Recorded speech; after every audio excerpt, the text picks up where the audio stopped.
को account holder ही नहीं बनाना चाहते थे, बल्कि इस देश की अर्थव्यवस्था में भारत के गरीबों को स्टेक होल्डर भी बनाना चाहते हैं। इस उद्देश्य से उन्होंने प्रधानमंत्री जनधन योजना लागू की है।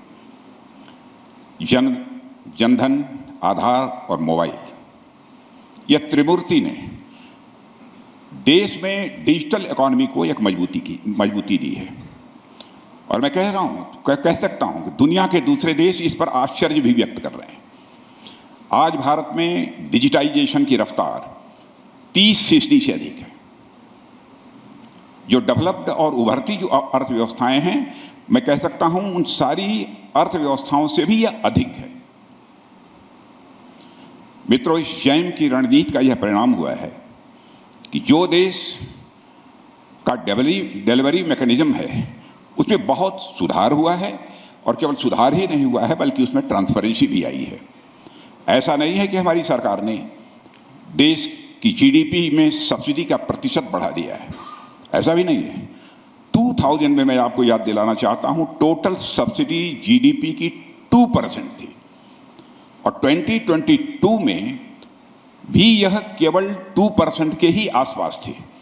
मगर अंतर इस बात का है कि हमारा डिलीवरी सिस्टम पहले के कंपैरिजन में ट्रांसपेरेंट हुआ है और काफी इफेक्टिव हुआ है, जिसकी वजह से सब्सिडी का वास्तविक लाभ जिन बेनिफिशियरीज को, जिन लाभार्थियों को मिलना चाहिए, उनको मिल रहा है।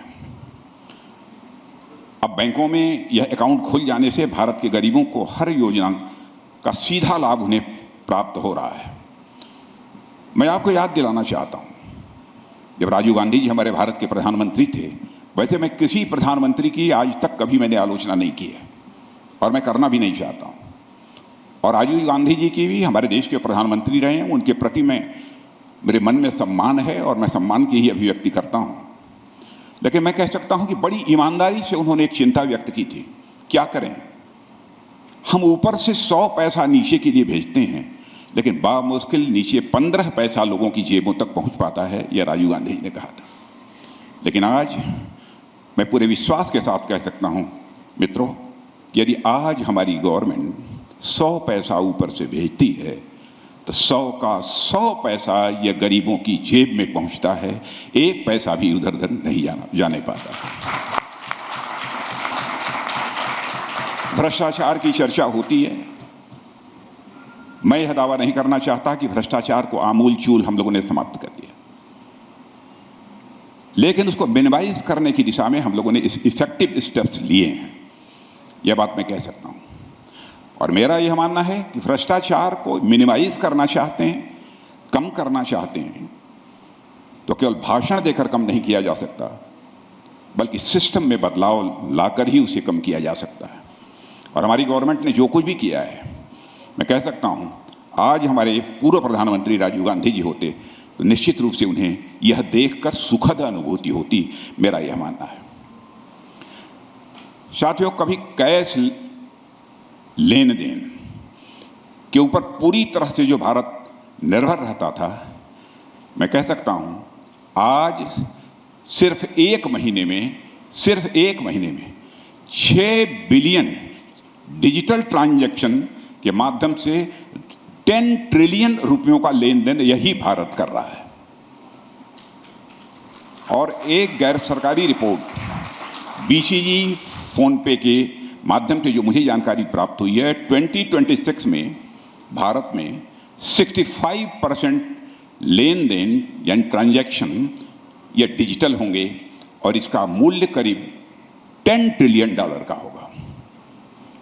एक नॉन ऑफिशियल एक एजेंसी है, उसी ने ये आंकड़े दिए हैं। और इसी तरह मिशन गति शक्ति के अंतर्गत केंद्र सरकार ने $1.5 ट्रिलियन की व्यवस्था की है।